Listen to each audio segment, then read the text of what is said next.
Ada cerita apa kan? Katanya punya ada cerita horor nih. Horor itu horor yang kayak gimana? Tapi pernah sih ada pengalaman yang mungkin buat sebagian orang horor, tapi ya lumayan horor juga sih. Ya. Waktu pertama gitu. Tapi kalau sekarang udah biasa jadi ya nggak terlalu horor gitu. Oke, jangan dulu diceritain kan? Ya. Oke.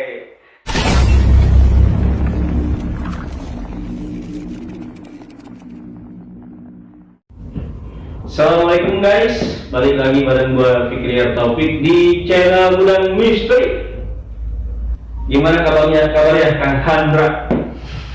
Alhamdulillah. Alhamdulillah. Sekarang lagi sibuk apa kan? Sibuk kerja. Ya biasalah cari Cuan ya? ya. Oke. Siap. Kan? Ada cerita apa kan? Katanya punya ada cerita horor nih. Cerita horor gimana nih? Jadi guys, for your information, tadi kan gue sempat briefing online sama beliau ya. Katanya cerita horor yang kayak gimana pas gue tanya kayak gitu. Soalnya dia nggak sering ketemu sama hantu. Dia nggak takut tuh tadi. Nggak takut sih, Oh, ya. tapi nggak merasa Takut. horor. Nggak merasa horor. Jadi bingung kalau dikatain horor itu horor yang kayak gimana. Tapi pernah sih ada pengalaman yang mungkin buat sebagian orang horor, tapi ya lumayan horor juga sih. Ya. Waktu pertama gitu. Tapi kalau sekarang udah biasa jadi ya nggak terlalu horor gitu. Oke, jangan dulu diceritain kan? Ya. Oke. Buat kalian yang pengen jadi narasumber kayak Kang Handra, bisa DM di Instagram Gudang Misteri Official dan jangan lupa di subscribe. Nah Kang, silakan bercerita. Dari awal? Dari awal dong. Oke, jadi waktu itu tuh tahun berapa ya? Tahun 2015. Masih bujangan lah. Oke. Masih penasarannya tinggi banget. Ya. Kan lagi rame yang horor gitu kan. Gitu. Nah, rasa penasaran tuh, pengen gimana sih gitu. Pengen lihat lah. Iya. Oh, dibuka mata batin ya? Kalau dibilang mata batin dibuka sih, sepertinya iya. Cuman yang benar mata batin itu kayak gimana? Saya juga kurang paham waktu itu. Cuman akibat rasa penasaran itu ya, iyalah dibuka mata batinnya. Biar normal kasih tahu sih. Kata normal itu dibuka mata batin lah. Iya. Ya, mulai paham. Nah, tapi kata temen tuh siap enggak? Soalnya kalau dibuka mata batin itu inilah itulah banyaklah resikonya gitu. Terutama pas lagi kalap katanya. Kalau dibuka mata batin itu suka kalap itu waktu pertama. Ya saking penasarannya siap. Gitu. Sekian semuanya. Cerita ya? Nah pas dibuka itu ya coba kata teman di sana itu ada ini coba rasain gitu dan belum bisa gitu. Nah itu dibuka lah gitu sama teman. Pas dibuka yang lain udah pada tidur. Udah pada tidur. Bukan mimpi sih. Oke. Bukan mimpi, bukan setengah sadar atau enggak gitu. Cuman lagi ngayal itu gimana. Oke, full sadar berarti ya? Full sadar gitu. Merem aja lagi mau tidur gitu, yang lain udah pada tidur. Pas buka mata tuh di sini nih. Kan lagi ini nih. Merem. Pas buka mata itu wajahnya di sini. Oke, berarti satu cuma berapa senti itu, 1 senti ada ya? kurang lebih Anjir. dengan wajah yang lebih serem daripada serem ya. Itu yang inget sampai sekarang itu darah netes kesini. Gila. Itu wajahnya gimana, satu berantakan atau gimana? Wajahnya itu kayak, mohon maaf Ya. seperti habis Maksudnya dibakar lah gitu. Ya. Pokoknya mah cukup serem lah kalau dibilang serem gitu. Tapi yang lebih seremnya itu berasa nyata itu darah netes kesini. Tet gitu. Itu pengalaman pertama horor itu kayak gitu. Nah habis itu langsung teriak. Yang lain pada bangun, pada ketawa. Makanya harus siap. Oke. Yang lain berarti nggak dibuka mata batinnya juga ya? Mungkin mereka mah udah. Oke. Udah makanya pas saya bangun, bukan tahu sih pas langsung sadar gitu, teriak, mereka ketawa. Dan rumahnya itu ya cukup kecil, buat aja latihan kan, buat uji mental gitu. Pengalaman pertamanya itu, terus ada lagi ketika pembukaan mata batinnya. Setelah itu gimana kan? Setelah itu mengalami masa-masa yang dibilang orang itu kalah, Capeknya gimana? ya capeknya berasa kita nonton dua gitu, Dua alam. misalnya gini nih, saya lihat Bang Fikri, nah tapi seakan-akan di belakang ada apa gitu. Oke. Capeknya kayak gitu. Kalau di motor kita lagi jalan malam atau lagi biasanya kalau maghrib nggak bisa ngebut. Why? Seliweran. Jadi nggak bisa ngebut, takut gitu kalau ngebut. Gitu. Misalkan, mohon maaf ya, ini bekas itulah. Iya. Nah, kelihatan cuman kayak apa ya, kayak transparan aja gitu. Kayak transparan, oh ini bekas itu, oh Iya. cuma gitu. Ya capeknya gitu, nggak normal gitu, capek mata itu. Iya. Agak sedikit ngeblur juga gitu, saking capeknya. Habis itu udah capek, ampun, ditutup lagi sama teman, kirain beres, Iya. ternyata enggak. Terbuka sampai sekarang berarti? Kalau sampai sekarang terbuka sampai kayak orang Indo sih enggak. Oke. Cuman ada respon misalkan, oh ini ada ini cukup, itu aja. Cuman enggak sampai kelihatan jelas, apalagi bentuknya ada. Oke, lanjutkan. Kalau pengalaman pertamanya, habis ditutup itu ya udah kepala, ya dijalanin aja, dilatih terus. Kapan kita mau buka, kapan kita mau nutup, Oke. waktu itu di situ capeknya itu. Alhamdulillah nggak sampai kayak lihat dua dimensi itu. Sekarang udah stabil dan datangnya itu di saat-saat tertentu. Contoh waktu itu ini pengalaman kedua. Ya. Oke, lanjut pengalaman kedua. Waktu itu saya masih aktif di dunia wedding, jadi videografi. Lagi ngedit nih, tengah malam, biasanya kan ngedit malam-malam kalau orang-orang edit. Ngedit, ada teman main biasa. Pas main itu biasanya pakai motor A, ya ini pakai motor B. Oke. Motornya motor trail. Oke. Motor trail. Nah, wah keren nih, bagus motor. Iya nih, yang katanya punya orang gitu, teman minjem. Parkir di dalam rumah ya. Oke. Dimasukin rumah. Alhamdulillah rumahnya agak luas gitu, jadi bisa nampung motor berapa biji lah.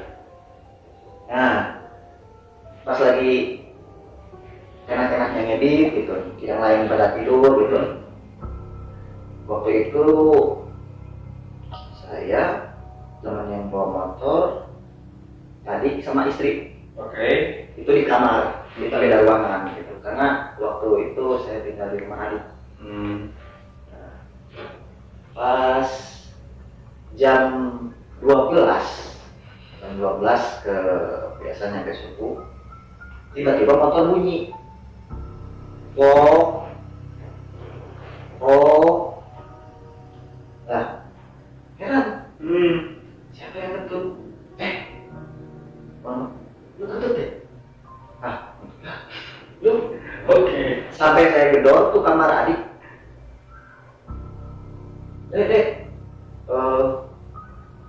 Bahasa Sunda ya, bahasa Sunda.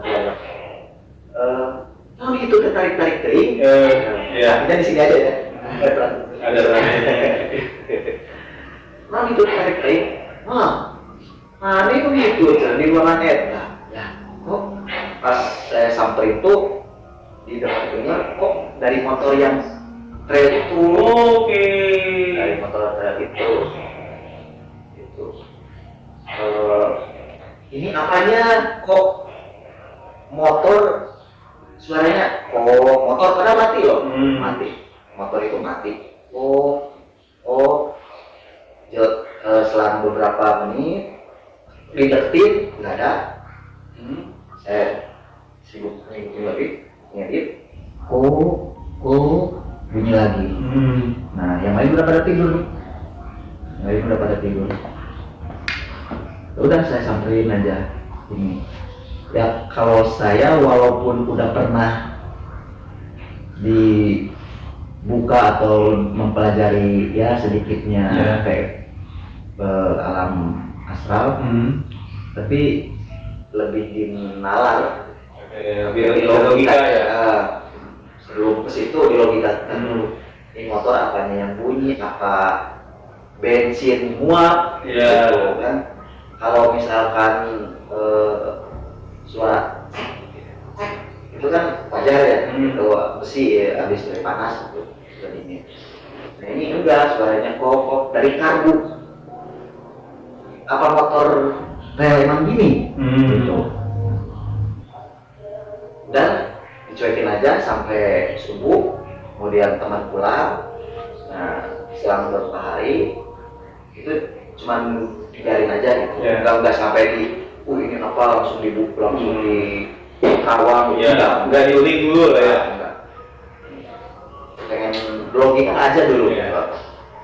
Nah habis itu pas beda malam dia datang lagi bawa motor itu lagi. Oke, 2 kali berarti ya. Sering. Cuman ini yang kedua.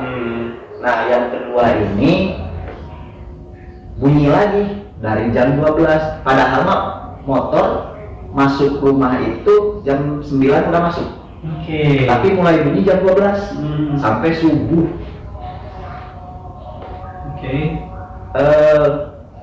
Secara lagi ngedit, lagi fokus, ada suara gitu, kita bukannya takut apa-apa ya. Penasaran sih udahlah biarin aja gitu. Cuman bete lama-lama. Ini siapa gitu. Nah, direkam waktu itu rekam pakai kamera 60D. Soalnya HP-nya jelek waktu itu. HP punya saya kurang memadai. Pakai kamera. Dideketin deket karbu, pok. Di situ disimpan filenya, di kompres, dikasih ke teman yang ngajarin saya masalah dunia astral itu, yang buka mata batin saya. Lah katanya, itu mah bukan suara kentut, itu mah. Lah kenapa? Balik.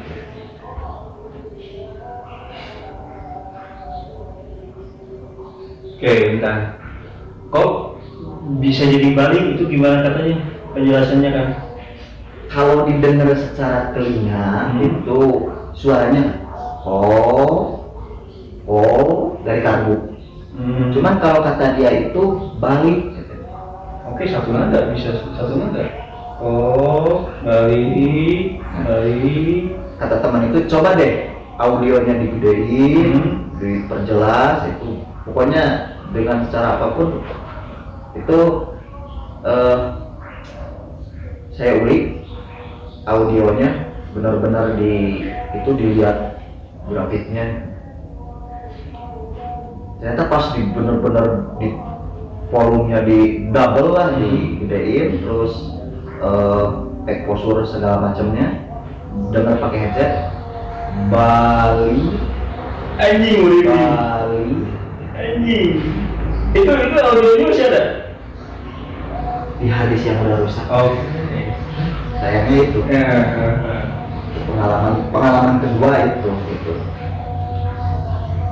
Secara yang udah terbiasa dari tadinya udah latihan itu, terus dilogikakan ternyata nggak masuk akal, nah barulah kita mungkin ada hal lain.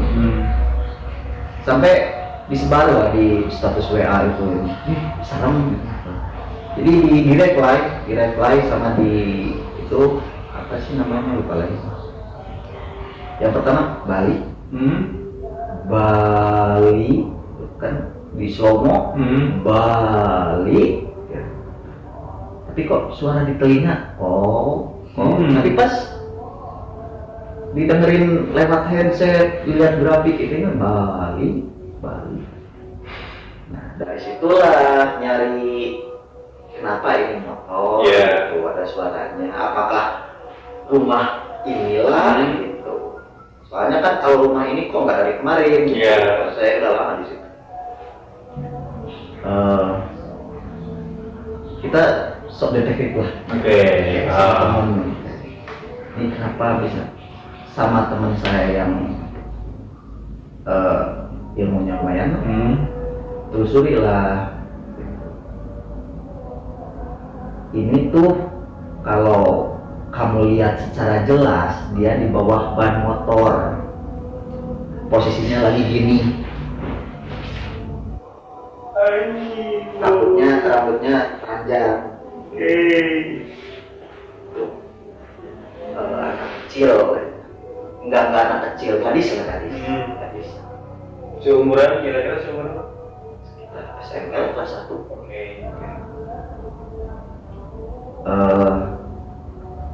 Kita nggak berpikir macam-macam ya waktu itu. Cuman ya mungkin ada yang ikut lah atau apalah gitu, atau mungkin apalah, kita nggak pernah berpikir. Iya. Logikanya bukan logika, nalarnya mungkin hanya motor itu ketemperan aja gitu ya. Iya. Karena kalau masalah menelusuri alam gaib itu udah cukup. Cuma sesimpel itu. Benar. Simpelnya kan kayak gitu ya. Nah, teruslah ditelusuri ini sejarahnya motor dari mana. Itu orang kedua. Oke, berarti motor itu ada latar belakangnya kan? Iya. Ada sejarahnya. Itu motor kedua. Jadi teman yang bawa motor itu cuma minjem kan. Nah, yang punya motor itu orang kedua yang apa sih namanya kalau dalam itu? Iya, jual beli. Tangan kedua. Karena sampai itu. Katanya. Nah, kenapa balik? Katanya. Di rumah adik itu ada penjaganya, katanya dia takut. Soalnya kalau harus dari jam 12 sampai jam subuh bunyi, kenapa di rumah itu doang? Di rumahnya enggak, di rumah yang pinjam juga enggak. Gitu. Cuma di rumah itu doang. Oke, berarti dia takut dengan penghuni rumah. Iya. Gitu. Udahlah terungkap yang itu, kejadian itu. Udah.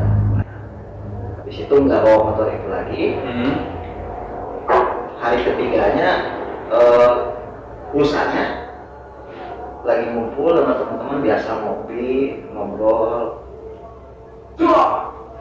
di atas. kayak orang jatuh atau ada sesuatu yang ambruk lah. Ya. Pluk gitu ya. Ya, takutnya itu gempa atau apa atau Iya. genteng yang gitu. Ternyata dicek, pas dicek nggak ada. Tetangga pada keluar nanyain. Berarti variabelnya gede banget ya? Iya, Variabel suaranya itu? iya. Dek, makanya tetangga pada keluar. Itu apa? Itu apa? Dicek ke atas nggak ada sebutir genteng pun yang jatuh. Nggak ada apa-apa, nggak pas dicek plafon atau apa nggak ada. Ya. Cuman suara itu bikin itu orang gitu, bikin kaget, bikin bikin was-was lah. Ya. Nah sejak situ di mental kan, itu alhamdulillah nggak pernah ada kejadian lain lagi. Oke. Cerita horor yang mungkin bisa dibilang horor. Kan di rumah itu kan akan tinggal juga. Jadi rumah itu adik kan kerjanya di Tasik ya. Tuh, jadi daripada nggak ditinggalin, kasih kosong, saya juga lagi nggak ada tempat, ya udah di situ. Berarti banyak dong cerita-cerita di sana di rumah itu. Waktu pertama ke situ memang sering. Oke, jangan dulu diceritain kan. Yang mau teman-teman yang mau dengerin cerita Kang Handra terkait rumahnya itu kalau diizinkan kan ya, itu bisa request ya. Bisa komentar terbanyak gitu kan, nanti kita undang lagi Kang Handra. Oke Kang, terakhir nih, saya mau nanya dulu boleh? Mata batin itu bisa melihat jelas atau sekedar melihat di sini? Tiap orang beda-beda ya. Oke. Beda-beda. Ada yang bisa melihat, jelas. Ada yang katanya bentuknya kayak negatif film tuh. Nggak hitam putih tapi itu. Oke. Valen ya. Apa klise? Ya klise. Klise. Ada yang kayak klise, ada yang kayak Casper, cuma transparan doang gitu. Tapi kalau saya pribadi, semacam misalkan nih Bapak, akan timbul apa kayak bisa dibilang imajinasi, ya, tapi mengikuti Kata hati. iya gitu. Misalkan di sini, oh kamu ada yang ngikutin ya, misalkan bentuknya ini, lah kau tahu kan? Tapi nggak pure bener-bener dari mata bisa gitu. Oke. Kan katanya ada yang ininya tajam, ada yang telinganya, ada yang rasanya. Gimana pun kita pengen bisa melihat, kalau yang kuatnya ini ya agak susah. Oke. Katanya gitu. Tapi mungkin buat sebagian orang yang kuatnya ini, makanya suka tahu yang di sini ini buat itu orang-orang pintar lah. Oke. Kalau saya lebih ke kuatnya di rasa. Oke, dirasa. Tapi makanya kalau lagi ini rame-rame ke tempat serem misalkan, coba di sini ada apa aja. Saya cuma bengong, takut gitu, takut salah gitu. Takut salah. Misalkan ada orang yang indigo lah, indigo. Ini. Ada di sini, ada ini, bentuknya ini. Dia bawa ini, lah kok sama, cuma saya Oke, paham. Oh ya kan, kita kan pernah dari satu proyek yang sama nih. Iya. Tadi kelewat guys. Dan itu kan film horor ya. ya Itu dan banyak cerita-cerita yang ganjil. ya Itu gimana? Itu rasanya kan waktu itu gimana? saya nggak berani kalau untuk masalah film yang jadi promo. Gak apa-apa, promoin film Saripal Legenda Kebaya Merah. saya nggak berani, benar-benar nggak berani banyak bicara gitu. Ya, cuma kan kita berhubungan sama cerita mistis gitu. Kemudian lokasinya juga cukup. Ya. Ya. Kalau saya pribadi waktu itu lebih ke apa sih? Kita bertemu aja. Ya. Cuman misalkan lagi syuting gitu, misalkan ada di sini ya saya tahu, cuman nggak banyak. Karena banyak mayoritas juga Banyak orang ya. banyak orang juga yang misalkan saya atau enggak ya terserah sih. Cuma saya lebih menjaga etika saya aja. Kalau dari menurut Akang, salah satu tempat kan kita itu ada beberapa tempat waktu itu ya. Ada yang di sini, di sini, di sini, di sini. Tempat yang paling seram di mana kan? Kalau seram itu bisa seram dalam artian apa? Seram dalamnya Bentuknya atau apa? angker Dalam dalam auranya. auranya. Auranya. Kalau bentuk seram itu nggak nemu selain kehadiran yang di film itu. Oke. Kalau cuman waktu itu kan nggak dalam mode seram, nggak ada mode seram. Dalam mode yang biasa aja. Cuman kalau untuk aura, saya lebih senang auranya waktu di Walahir. Oke, di Makom Keramat Lahir ya. Iya. Oke, di Galunggung. Ya, waktu itu di situ saya berasa semacam masuk dimensi